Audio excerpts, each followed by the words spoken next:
This video provides an accessible version of the article Beyond Tokenism from the first issue of Research to Practice in Self-Determination. The purpose of the first issue of Research to Practice in Self-Determination is to show how important self-advocacy is to developing the self-determination of people with disabilities.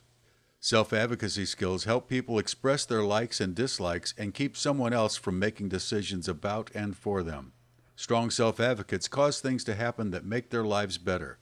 In this video, Bill Krebs summarizes the key points of the article he wrote. Hi, my name is Bill Krebs. I am a self-advocate. Today we were going to talk about Beyond Tokenism. Beyond Tokenism started as a project with the Developmental Disability Council. It was called Board Inclusion. As we surveyed people with intellectual disabilities, we didn't know what the word inclusion meant. So we renamed it Board Tokenism. So we were going to teach people with intellectual disabilities, professional, even parents, what is it that people need to perform on a board. As you see on a chart, this is a football field. We thought the best thing was people know it was on the same playing field. We started with ladders, and how many times were people with disabilities were afraid to walk ladders. They told us to reach to the top to walk a ladder. There were steps. For the person with a disability, I was afraid to walk a ladder because once I made it to the top, there was nowhere else to go.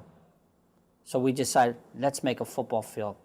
So we made a football field that everybody was on the same playing field. As you see on the chart, number one said, you kick the ball. They started at the 10-yard line. They were included. Then they were invited to a meeting because we need that invited to be a part of a board first. From there, we get to the meetings. It was hard for people that didn't have transportation to get to these meetings, so we had to get them to get to the meetings. Then we got to the meetings. Guess what?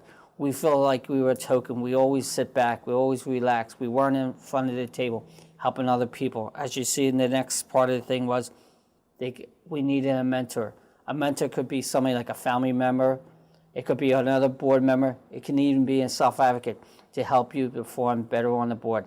Once you get things done, you start participating because you understand what's going on. The next thing you know, you're accepting. Oh, there he goes. There goes Bill. Run, Bill, run. He's running. And next thing you know is we're being listened to. Then we respect it. It comes out of our mouths. Then we're contributing different things and ideals that were accepted. Then we're influencing decisions. Because how many times do people with disabilities were on boards or family members or professional people and they feel like they're not important, but you are important. That's why we're here. Then guess what? Then afterwards you impact, touchdown, you score. Now you're a team player. But then we had a hard problem with the next thing. We had offense and defense. The offense wants you to go and score. They're the people on the board that accept people with disabilities, parents that have kids with disabilities, even the professional people that really accept you. Then you have the defense. They're the older people who've been on the board so long, they're like dinosaurs. They're big and scary, but they have small brains. But we had to break through their barriers too. But we respect them because they invited us to this board. First thing is the offense, like I told you earlier, was go and get it, was having a mentor. How many times do we need a mentor? People with disabilities don't understand. But even the professional people don't understand. Even parents that hang on the boards don't understand. The next thing was transportation to get you to the meeting. So many people live in rural areas, don't get a chance to come to boards because they live in rural areas. But we have to break them barriers down too. Then there's large print. Because so many times did we get this thing and we couldn't even understand it. We needed accessible formats like that. Then the last thing is simple language. Simple language helps anybody. People with disabilities, parents that don't even the professional, would you believe that, doesn't even understand what they wrote, but it's got to be simple language. But then you have the defense, like I told you earlier. They hold you back. They always use these fancy words that we don't understand. They use jargon that people don't understand, Then they put down each other. It shouldn't be that way on boards. Then the next thing is no transportation. As you can see, they both need it. But the higher idea of this thing, as you see on my last PowerPoint, is to help self-advocates.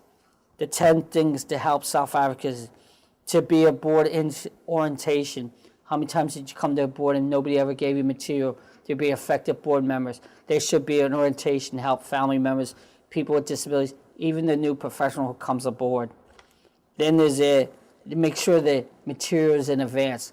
How many times did you get to a meeting, just get the material there, and you're supposed to gobble all up and understand what's going on, but you should have it. Where we live, you must have the thing on 2 weeks in advance. If you don't get the thing in 2 weeks in advance, we don't talk about it, we don't discuss about it. We go on to the next thing. Then it should be in big prints. It should be in Braille for accessible people who are visual impairedness and blind. It should be on oral tapes so we can go over the minute before the last meeting so people can understand things. Then there should be transportation to get the person to the. Then there should be lodging if they need lodging.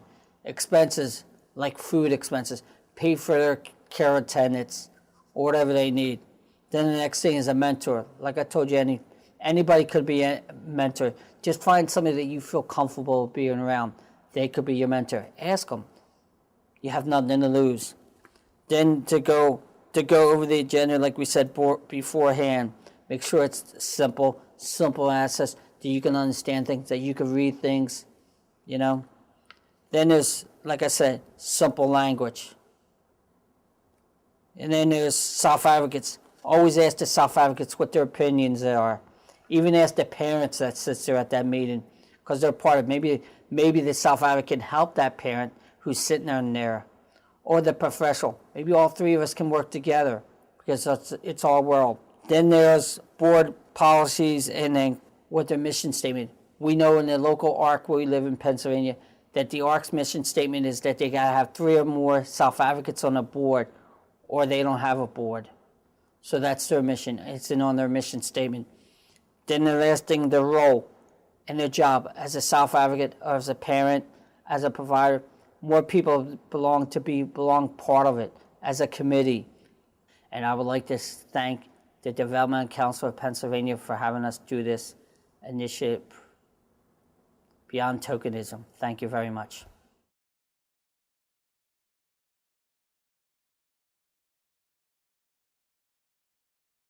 Bill Krebs is a self-advocate from Philadelphia. He has spent the last 26 years fighting for the rights of people with intellectual disabilities. If you would like him to conduct a training on Beyond Tokenism with your organization, please contact him at mrtrouble64@yahoo.com.